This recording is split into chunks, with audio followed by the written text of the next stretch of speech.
All right, well, welcome back to our listeners. We're really excited for this episode of the Last Line Soccer podcast. I'm your host, Brandon Miller, goalkeeper for the show Independence, and I'm really excited to have a really up-and-coming and exciting goalkeeper in the USL with us, the Loudoun United goalkeeper, Jermaine Fordah. Thanks for joining us today.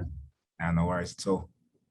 How are things going, man? How's the season going?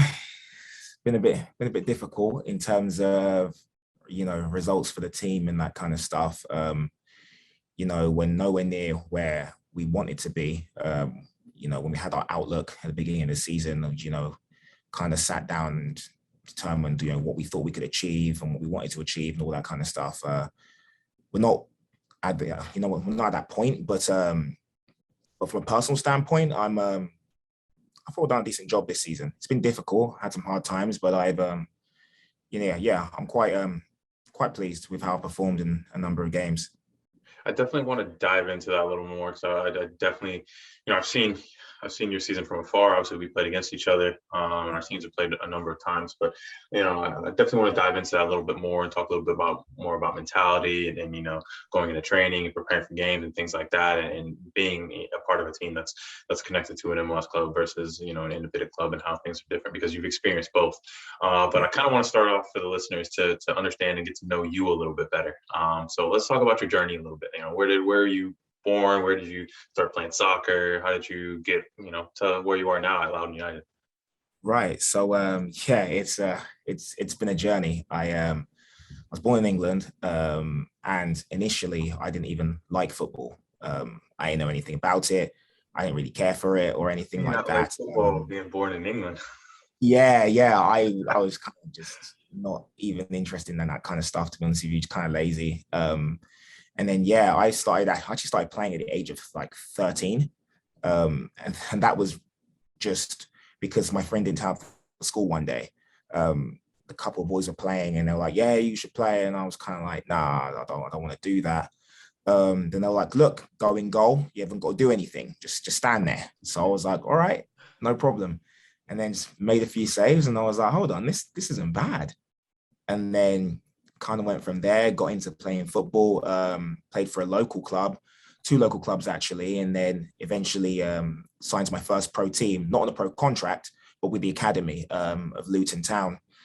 And that went well. I was all right. I wasn't great by any means. Obviously, I'd started playing very late, but I had a good time there, and then kind of went for the academy until the point I was released. And to cut a very, very long story short, I ended up going to university because there was no clubs that were really interested in me. I didn't really know what path to take. So, and obviously I'm not tall. For anyone that's watched me or knows me, I'm not a tall goalkeeper. So in England, a lot of clubs want you to be 6'2" by the time you're 16. Right. So I really didn't fit the mold. I went to university. When I came out, had no real options, nothing like that. So then, like I said, to cut a long story short, ended up moving to the US, where once again, I struggled to get a club or to get any kind of looks at teams. I went to so many different trials, and the answer was always no. And when I tell you it's been a struggle, like I said, my situation in England wasn't great in terms of looking for a club or anything like that. Like I skipped over a load of that because I could go on for 2-3 hours telling you exactly what happened to me while I was over there. But in the US, no one was really interested in me. I would sign for, like a PDL team, wouldn't really get any playing time. I did eventually manage to get myself to the New York Red Bulls. That was before they made the 2 team. And that went well for a bit. And then that kind of situation kind of went to pot as well. I went over to Canada. I played a little bit and trained with the Vancouver Whitecaps 2. Then took myself back to England, where I actually ended up playing with West Ham. And that came about, I was honestly, I was just sitting on my couch when I was back in England, and it was a situation that just wasn't good. And I was very down, and I just ended up getting a phone call from an old goalkeeper coach I knew. And he just said, look, they need somebody extra to shoot at. Do you want to go in?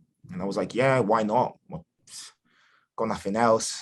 Like, so I headed over there and they liked me. And you know, thank God I ended up being there for a bit.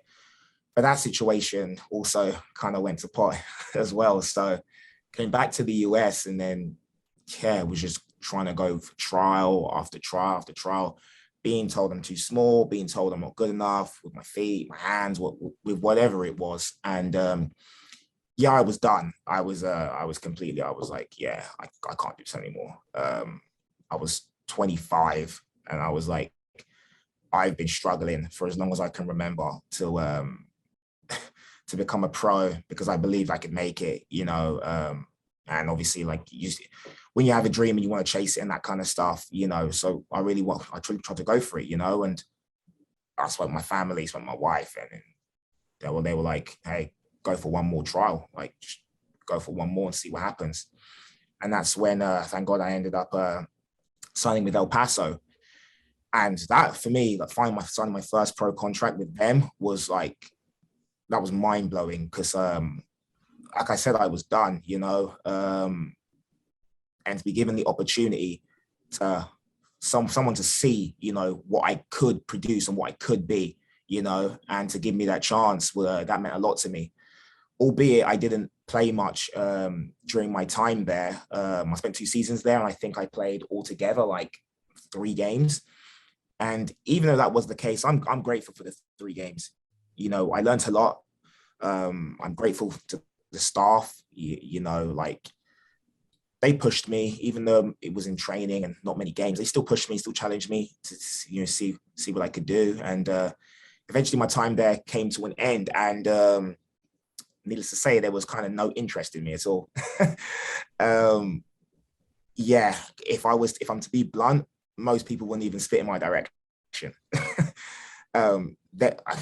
Yeah, to cut a long story short as well. Again, there was nothing, and just saw an open trial at Loudoun, and rang the gaffer. I was like, yeah, I'm going to be in the area. Would you mind if I came in? And came in, said, yeah, why not? Did well in the trial, kept a clean sheet in 2 of the games. And then, yeah, they turned around and said, we want to sign you. And I was like, well, this is new. Something's going well. So I was like, okay, excellent. Spoke with the family and stuff, and then they were all buzzing. And yeah, I was kind of like, I didn't expect to play because I know the situation with the 2 team. It's either the third choice from the first team that's coming down or, you know, one of their academy kids that they want to play. So I didn't expect to play at all. But I had a good preseason and yeah, the gaffer really liked me. The staff liked me. So, you know, I got the opportunity to play and, you know, I just kind of grabbed it with both hands. Man, I mean, it's so crazy listening to you tell that story because, like, I mean, obviously, you know, we don't know each other very well, and I haven't, you know, followed your career from the beginning, and so you don't know a lot of that stuff, right? You just, you know, you see someone like yourself who played at El Paso and then signed in Loudoun, and it's like, okay, well, this is a guy who's, you know, been in the league and then you know, signed with a few different teams. Like you don't hear all the struggles like that. And you know, I've been in your situation before where like, you know, I've been at I won a championship. You know, I won goalkeeper of the year, been the highest of the highs, and you know, thinking I'm on my way to MLS, and then you know, a year later, I can't even get a phone call back from you know, most of the teams in the league. So like I've been in that position where you sit at home and you don't know what's coming next. Should I retire? Should I go, you know, find a job? Is this for me anymore? Am I good enough to do this? Like you start to all those thoughts starts to creep in. So like, I mean, you said a lot there. I want to dive into a lot of that. Yeah, no worries. Yeah, like let's talk about that mentality a little bit of,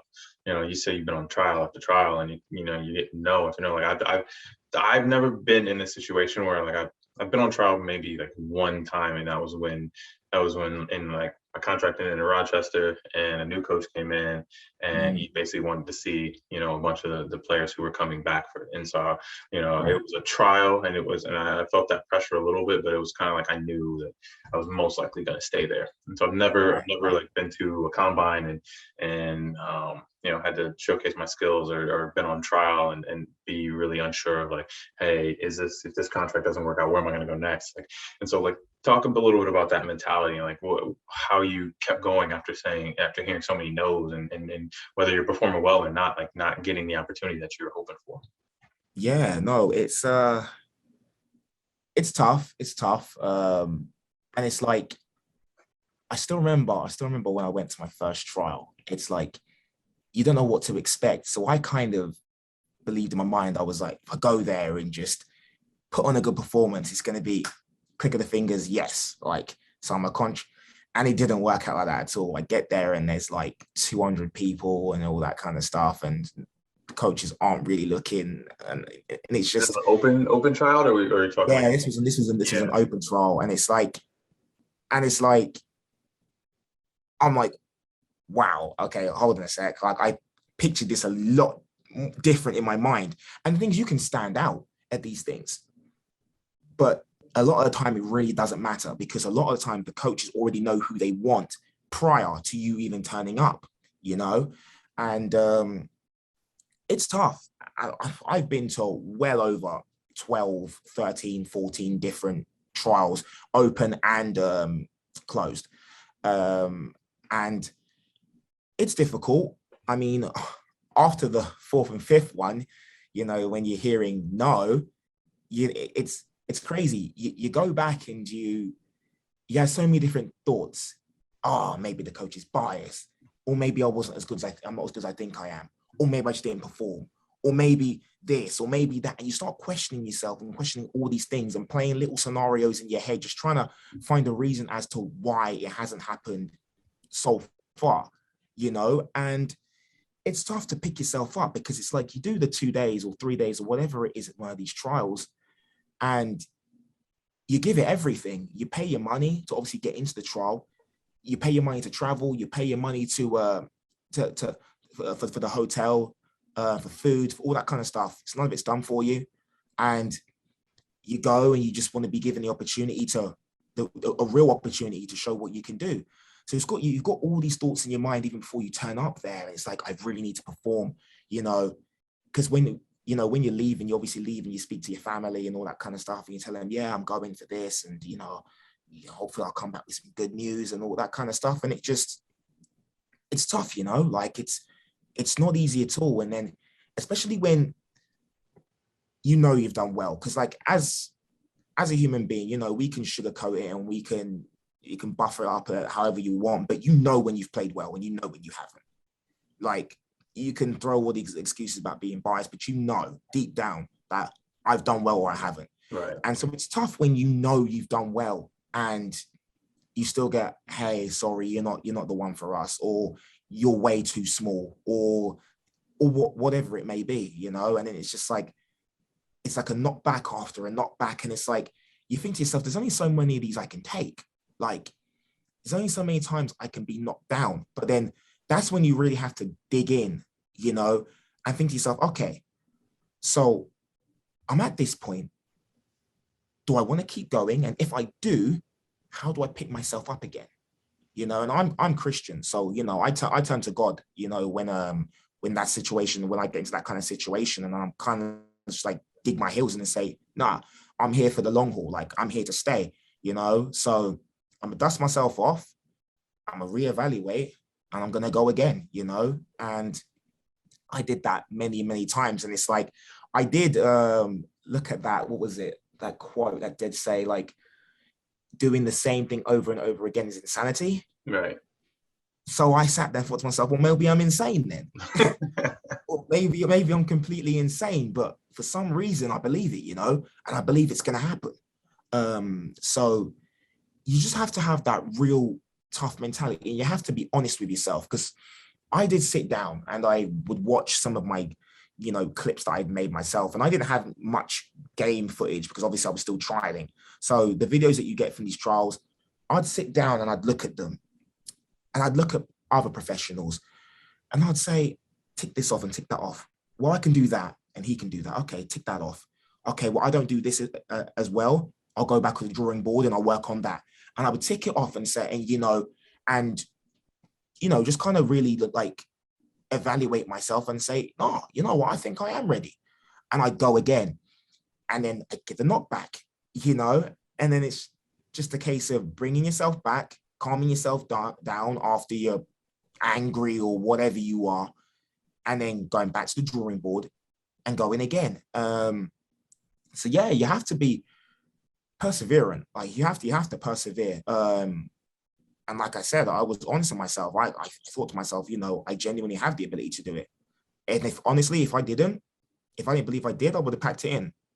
But because, I genuinely believed it, I carried on going, and it's just, like I say, if you genuinely have that feeling, you genuinely believe it, and you got the capacity to keep going, you have to.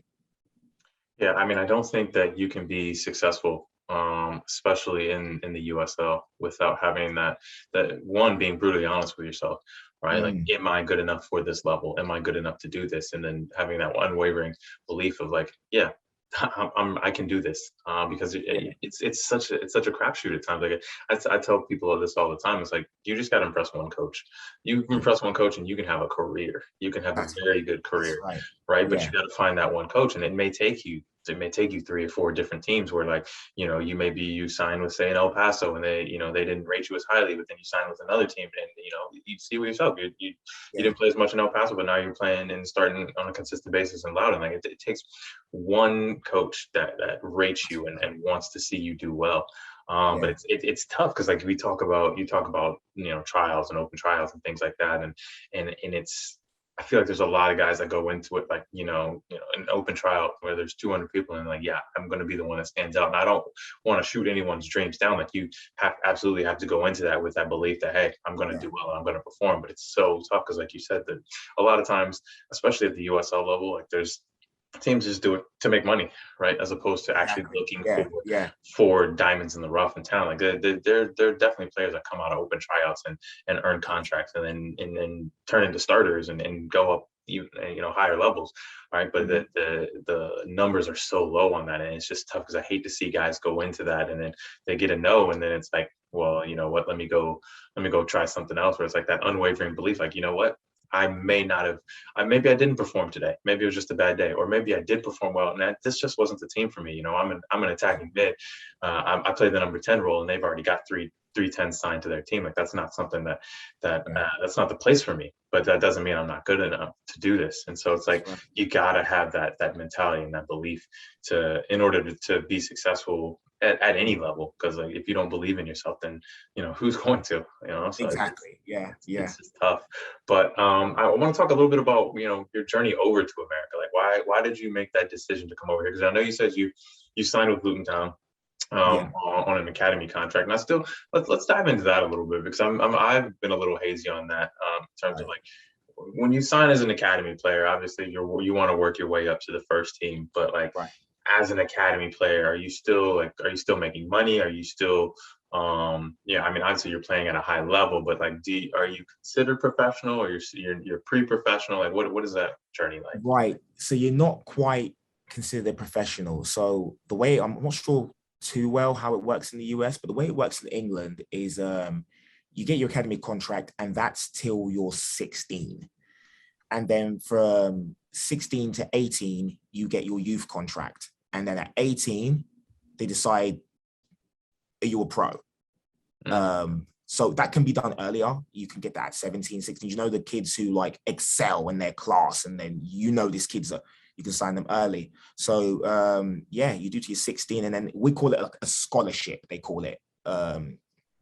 You have your 16 to your 18 is your scholarship, and then at the end of those 2 years, they sit you down and say, hey, you're gonna be a pro at this club, or you're not. And it's kind of 16 to 18. That point, that's when you get paid.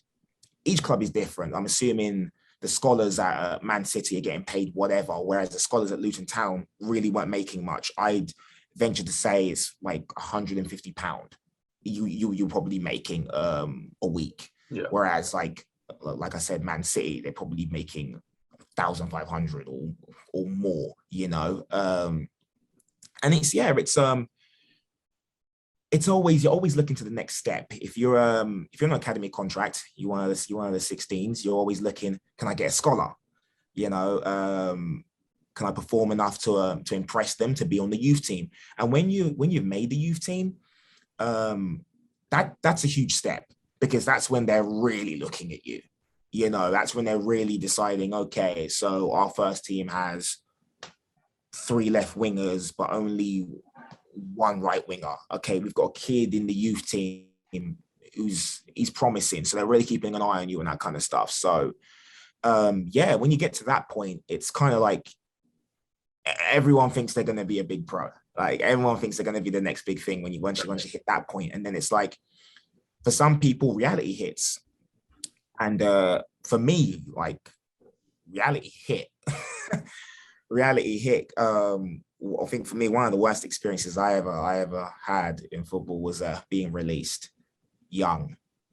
And when you've gone through an academy and all your friends, because obviously Luton's not a very big town in England, and they're in a championship right now, actually. But a bunch of people that I knew were in the same academy youth team as I was. And yeah, so you're all playing together, you're all friends, you all know each other, you all go to the same schools, all that kind of stuff. And then it's like some of your friends get pros and you're like, oh, that's brilliant, mate, like all that kind of stuff. And it's then you're the one who doesn't. Mm. And you don't, I don't want to say you don't, because I don't know what's like at other clubs, but some places will give you an explanation. And then my situation, you're just too small. And it was like, oh, okay. But I've been performing, not what we're looking for, just too small. So then you're like, wow, okay. So I've been doing this. What do I do now? And at the time, Luton were in League Two. Yeah, they were in League Two when I was there, because they dropped down from League One. They were in League Two and they went to administration. So they were in League Two, and a kid coming out of the academy getting released from a League Two club, you don't look too attractive. If you get released from Man City at 16 or 18, people are probably gonna be like, all right, you know, he's at Man City, let's have a look at him. You get released from League Two Luton Town, who were bottom of the league at the time. There aren't too many clubs that come like ringing your phone or knocking your door, especially when you're like a 5'10" goalkeeper at a time. So it's like there wasn't many options. And I'm sitting there thinking to myself, so what in the name do I do now? And that happens to a lot of kids. There's actually an unfortunate, I can't remember the exact story, so I don't want to say too much, but there was a kid that played for Man City. And sadly, I think he, you know the one I'm talking about. Well, I mean, I was going to ask you about that next, like what, and kind of like what, I mean, you spoke about it a little bit, but like what the mentality is like when you said like you've been released, and all your friends, are now progressing, and you're the one that's been left behind. Like, what kind of support is there? And obviously, I mean, you've touched on it a little bit, but there's not a lot of support. And I think I remember reading the story about the player from Man City who committed suicide, and I was like, at 16, 17 years old, if I was told like I felt like my world was like coming to an end, like I wasn't gonna be a professional footballer, I don't know how I would have reacted. And like I feel like there's just got to be more support around players at every age, but especially at a younger age, when their only focus is like you said, I want to go from academy to the scholarship to first team, and being at a massive club like Man City, the lights are bright, and then all of a sudden it all gets shut off. And I can only imagine what he was going through, and it hurts as a footballer to kind of see players feel that level of disappointment. I've never been that low before, but I've been pretty low, and this sport brings you so many highs and so many lows, and it's just such a roller coaster sometimes. But yeah, I mean, I was going to ask you about that specific example. Mate, there isn't now. I don't know, because I haven't been back in the England system in a while, but then no support. And it's like, to any listeners who don't play, I would say it may sound silly to hear, someone's down and depressed, or, you know, at a point that where they want to take their own lives because they didn't make it as a pro. But when I tell you, when you're a kid and you're watching these stars on TV and you're in the academy and you're so close to them, you can touch them and you think you're doing well, and someone automatically just like, for whatever reason, tells you, yeah, you're done now. That is such a blow at a young age that it's insane. Like, I remember when it hit me, I came out of the meeting thinking to myself, what am I going to do now? Right. And who's going to want me? And it's like, you don't even know whether to go left or go right, because some kids will have agents. Those are the kids who are probably playing for their national teams at a young age. But me, I have no agent. I didn't even know who one agent was, to be honest with you. And it's like, I've just been told that, yeah, Jay, you aren't good enough. You're too small. You're just not gonna, yeah, no, we're done. And then you just pack your things from your locker and you leave. And it is such a blow. And then you get some of your other friends coming out like, yeah, it's got my 2-year scholar. Oh, they've offered me a 2-year scholar with a 1-year pro optional. And then you're the one who's like, yeah, I just got released. That hurts, man. Like, it hurts a lot. And there does need to be more support. And, you know, give the kids a bit more. Like, okay, this is why you're not right for our club, you know? This is what you did. This is all a compilation of all your videos. You know what, though? We have, I think it's 92 clubs in the Football League. I do know a bunch of people who would be interested in, you know, I'm going to put you onto these guys. We're going to help you out. We're going to, anything that's going to just take away how hard it is, you know? And it's like, when I got released, I can honestly say things didn't get easier for me. I played at a bunch of non-league clubs. And I can tell you, like, I've done a bunch of jobs. Like, I've cleaned toilets, man. Like, when I tell you it got hard, dude, it got hard, man. Like, it's crazy because, like, you can listen to me and think this is just all football. And no. You have to be mentally strong to go through what we go through. And it's, people don't realize, they see the glitz and the glamour and the lights, but behind a lot of that, it's tough, you know? It really is. And it's like, a lot of times it's just you and your thoughts in your bed.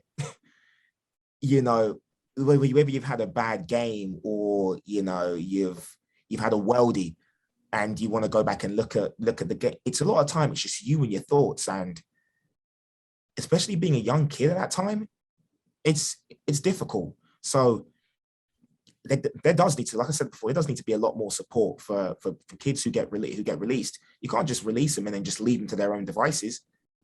It's not easy, even for a grown man getting released, you know?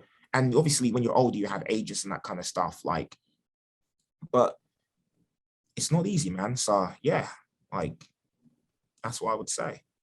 Yeah, I mean, it's definitely tough. It's hard. It's a hard feeling to explain. Yeah. You know, like when you talk about specifically being a goalkeeper, you talk about like just being alone with your thoughts and like, oh, I made this mistake today in training, or, you know, I didn't do this in a game. I probably could have saved this goal. And like, you know, as I've gotten older, you know, I'm 31 now. I've been playing professionally for 10 years, and I've learned now that I can't dwell on it. I gotta let it go. Like, you know, I've made mistakes in training, made mistakes in games. This season, last season, every single season before that. And at this point, you know, it doesn't affect me like it used to. But I remember specifically one time, this was my second year in Rochester, so my second year as a professional, and we were in training, and it was a pretty close strike, but it was from a terrible angle. No chance it should have gone in, and it just hit my hands and bounced in. And I remember I sat on the sideline, like literally that was the last kick of practice. Like, ball went in the back of the net, they blew practice, and I sat on the sideline for about an hour, just like thinking about it and like, what am I doing? Why, like, am I good enough to do this? Should I still be doing this? And like, I've had those moments plenty of times. My third year as a professional, I didn't play any games. I was a third string goalkeeper. I trained really well. And you know, you talked about it before, like, you know, when you played well and when you haven't played well. that season I was playing really well, and there was no reason I should have been a third goalkeeper. But MLS loanees and other guys that were playing well and the coach preferred. And that was a mental struggle for me that season. Going from I was back up my first 2 years, I was traveling everywhere. I got in a couple games, played 5 or 6 games my first couple of years, but I was behind a veteran goalkeeper. But then that third year, just didn't get in at all. Barely made the bench. Made the bench maybe once or twice, but I was sitting in the stands every single game. And it's hard to see. It's hard to talk to you call your family every week and like how did training go? How did the game go? Are you playing this weekend? And having to consistently say no, I'm not playing. No, I'm not going to be in the lineup. No, I'm not traveling. That takes a toll on you because all you want to do is get that opportunity and prove yourself. And it's a tough thing to deal with internally when you're not playing well, you're not getting the opportunities, you just aren't where you want to be. Hopefully for the listeners who don't play goalkeeper or don't play soccer, you can kind of frame that into your own life where you're not quite where you want to be, maybe in your career or relationship or whatever it is. Like it's a tough feeling to have and to consistently have to go into training every single day and put that face on and compete and not quite get what you feel like you deserve. It's tough. It's tough, man. But so now I want to talk about how you made the transition from. So you said you went to uni. You went to uni over in England, right? Yeah, I went to university in England. Yeah. So then, how did you make the transition to the United States? Why, or did someone help you get to the United States? You just come over here and say, I'm just going to go on trial, or what was that process? Yeah, no. So my girlfriend, who's now my wife at the time, her family moved back to the United States, and she kind of just transitioned that way over. So we stayed together, and it was just a case of I was like, this is not working. Like this football thing is not working for me in England. Like I'm not getting a look in because everybody in England wants a goalkeeper who's 6'4" and above. So so I was like, hey, I'll give it a try in the US and see if they like what I have to offer. So came over. Initially didn't go because I didn't go according to plan at all. I was coaching kids. I coached them in Connecticut, in Tampa, in every state.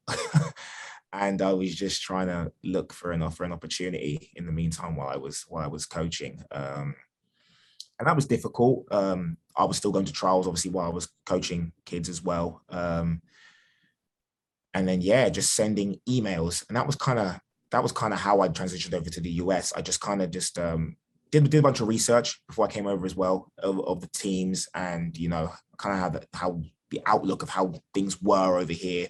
Obviously, it's very different to England. And just when I looked into stuff, I was like, I feel like I could have a career over there. I feel like I can go over there and do well. I watched a couple videos of people were playing over here, and I was like, I think I can do a job. And it's funny actually. He's retired now, but it was Nick Romando that I actually watched. I was like, he looks like he's roughly my size. So so I would have a look, and I was like, oh, they rate this guy, and he's doing well. So I don't see why I can't go and emulate his success. And so, I kind of made my transition over to the US. In my head, it was a lot easier than it actually was. I believed I'd just come over there and he's this guy from England, like played it over here, like everyone's gonna. It didn't work out like that at all. But that was kind of how I transitioned over to the US. It was a struggle.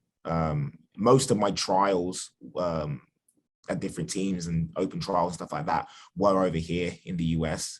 But it was. I wouldn't say it was a hard transition because I kind of say people say football's a universal language. Like whether they play tippy tappy over here or they play long ball over there, you can kind of adapt. You just got to learn to be better with your feet or better distribution or better shot stop. Or you just got to kind of adapt. So I didn't really find it a hard transition. Some of the lingo was different.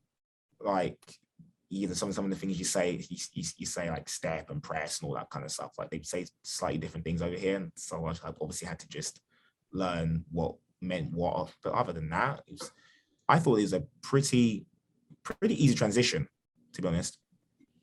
I think it's interesting what you're talking about, is like emailing people and kind of being proactive. I think that's what you, especially at the USL level. I think it's something that I think guys tend to rely too much on their agents and hoping that they're going to get them somewhere. Like guys, like I signed with an agent, I remember early on in my career, and didn't really know much about him, but I was like, I have an agent now, like he's going to get me places. And whereas like I've seen plenty of guys who simply just send out an email and say, hey, I'm a goalkeeper. Do you have any, need for a goalkeeper? And that can turn into a trial, which can turn into a contract, which can turn into a starting job, which can turn into, success. So I think just telling guys to be proactive. Like, that's the biggest thing. I talk to plenty of guys on my own team where I'm like, oh, you have an agent? That's dope. Like, make sure they're doing their job, but you can do your job too. Like what they can do, you can do as well. Like no one's going to promote you better than yourself. Like mate. You gotta be proactive with it. You have to be proactive. If you really want this, then you're gonna get out of your comfort zone and be like, look, I'm gonna email 10 coaches today, and if 9 of them don't get back to me, that's fine. Hopefully the one, does turn out to be something. If it doesn't, I'm gonna email more coaches the next day. Like if this is really what you want to do, like don't rely on other people to do it for you. You can do it yourself. And it's funny you say that, because it's like, if you were to see my sent in my email, you wouldn't believe it. I'm telling you, the amount of emails I've sent to coaches just trying to promote myself is completely insane. And it's like, I've kept email chains and text messages and all that kind of stuff from coaches I spoke to in like 2014, and emails that I think I went, as a friend of mine actually went to go play in Malaysia, and I have emails to clubs in Malaysia that I had translated in Malaysian just to send out. So I can give you an idea of just how many emails I've sent. You can name a country, I'll probably send back a team in that country an email. So, and it was just because like I said, I believed what I was going for, and I was so desperate, So, like you said, if you really want to do this, there's a lot you got to go through, There's a lot you got to be willing to go through as well. Yeah, I mean, you talk about rejections and people not responding to you, or people telling you, you're too small of a goalkeeper. Like I'm not the largest goalkeeper myself, and so I've had to battle with that. My entire career, the 6'4", 6'5" goalkeeper, it's always going to look more attractive to coaches than, the 6-foot guy who may be just, athletic and can make saves. But what would you say to goalkeepers who are a little bit smaller and trying to figure out their way, whether it's trying to get to college or trying to get to the professional level? First thing I would say is believe in yourself.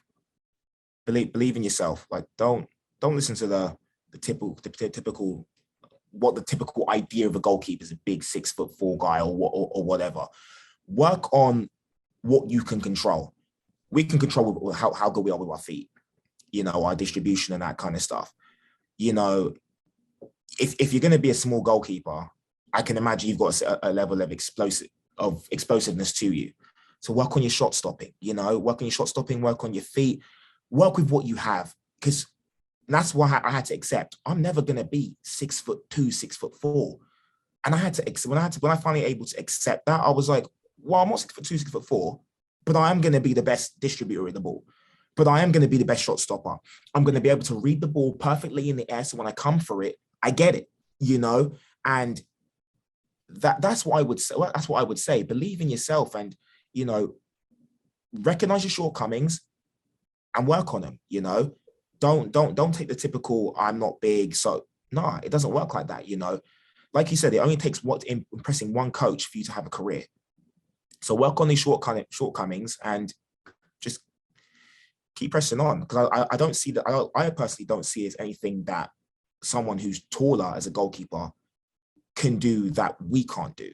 to be honest, because we still make top corner saves. They make top corner saves. You still make bottom corner saves. So do they. Shot stopping, you could put an outfield player in goal. Shoot, they're going to make a save eventually. You know what I mean? Like, so it's the other things like the communication, the distribution, coming for balls in the air. If you can work on all those kind of aspects of the game, you'd be fine. And don't doubt yourself. Yeah, those little intangibles. I mean, I try to throw in examples like a Nick Raimondo, guys who have been successful at the highest level, and throughout their careers. I mean, there's international goalkeepers. Iker Casillas wasn't the biggest goalkeeper, but he's considered one of the top goalkeepers of all time. It's like it's not so much about size; it's about your belief in yourself, and your willingness to improve on certain areas, like you said, like if you're not the biggest goalkeeper, what's your positioning like? What are your reactions like? What's your quickness like? Because you got to have something that differentiates you from what a bigger goalkeeper can do. That's right. I thought about that throughout my career. Like starting out, I was just like the most athletic kid, so like that was easy for me. And then I started to realize like everyone can make saves. So like, what else am I going to be able to do? Like, so then I started working on my left foot. Then I started working on my communication. I just started working on my ability to read the ball in behind the back line and come off my line and be aggressive in my box. Like those are all different things that you can differentiate yourself in. But you got to put put the work in. You got to put the time in. You got to be honest with yourself and say, hey, look, maybe I'm not the greatest at taking crosses. So now I'm going to spend, 15 minutes after training and start taking crosses, work on my timing so I can start dominating my box. Like, a taller goalkeeper may not do that as well because he's not as quick off his line, or they don't, they can cover the goal a little bit better. So they're more confident with seeing strikes from 8 to 10 yards out, like, whereas if you and I come and take a cross, 8 yards out, it's a lot easier than having to deal with, covering an entire goal in such a small amount of time. So it's little things like that. You gotta be honest with yourself, and you gotta start analyzing your game and start realizing what key areas that you can start to improve on. That's right. But to kind of finish things off, I want to talk about like some of your inspirations growing up as a goalkeeper. Like who did you look at and kind of emulate your game after, and kind of inspired you to be a goalkeeper and keep being a goalkeeper? I would say it's funny. I would say it was actually Nick Raimondo, because it's funny. I remember turning on the TV when I was younger, and it was on Channel 5, and there was this really colorful game. And when I say colorful, like it was really bright and the field was strange, and I didn't know what league it was. And there was this small goalkeeper playing in goal, and on the field it said Utah, and obviously I had no clue what Utah was, but I continued watching the game and I was like, this league looks really, really cool. I was like, what's this? And I was like, oh, I want to play over there. Not knowing it was the MLS, not knowing that it was Nick Raimondo in goal and it was Real Salt Lake. And then eventually as I got a bit older and I realized who I was actually watching back then, I was like, so that's who that small goalkeeper was. And I was like, I started watching the things that he did. I would go check out videos and all that kind of stuff. And honestly, I would say that was probably the biggest thing that inspired me. I was like, it's this guy who's like not tall and he's making waves, playing the professional game, and he's respected, So for me, that was the biggest driving force, and what really made me believe that I could, do the same thing. It's interesting. Like I definitely watched Nick Raimondo growing up. And him being a smaller goalkeeper and me not being that big definitely impacted me. But I think I always look at like I remember the two big ones for me were Shaka Hislop and Zach Thornton. And it was mainly because they were Black goalkeepers excelling at the highest level. And I remember thinking like, when I was growing up, I never saw I saw maybe one or two other Black goalkeepers. I think the only one I saw was Shaka Hislop. But I mean, like when I was playing against other youth clubs, like I didn't really see Black goalkeepers. Never. Never. I was always the only one, and I was like, well, like why am I like the only one? And then like seeing Shaka Hislop and seeing Zach Thornton and realizing like, hey, they can do it at the highest level. I want to be doing it at the highest level. And so they were kind of the ones that inspired me, because like, representation matters, and being able to see goalkeepers that look like me that were excelling and doing well inspired me a lot. So that was probably my biggest inspirations. I will tell you one thing. Like you said, we don't know each other very well, but before I came to the US, I knew who you were. So I knew you were Rochester. Right. Yeah. So I already and it's funny because you're a black goalkeeper as well. And that was why before I came over, I had a look and I was looking at the leagues and all that kind of stuff. I was like, oh, so this black goalkeeper playing for Rochester. Okay. I was like, so I can go over there and do a bit, So it's just interesting that you say that you looked at other goalkeepers like Zach Thornton and Shaka Hislop, and you were like, they're a black goalkeeper as well. So, they've excelled. So why can't I? And like you said, I think was it 2015 that you got goalkeeper of the year? Yeah. Yeah. See, it's funny. You never know who's watching you, Yeah, exactly. Exactly. So yeah, no, I saw all that stuff, and I was like, I don't see why that can't be me, Yeah, I mean, and it can, like you look at where you've been and where you are now, and like especially being in a system like DC United, like the opportunities are there, So. Man, I don't want to keep you too long tonight. I do want to say thank you for coming on and sharing your story. I'm going to be honest, it blew me away. I didn't know a lot of the details of your journey, and I think it's incredibly impressive how perseverant you've been, and to be where you are right now and performing at the level you are. And season maybe not going the way you want it, but like individually being able to perform on a consistent basis, and dealing with the challenges that you are. I think it's incredibly impressive. So, I just want to say thank you for coming on the podcast. I appreciate it.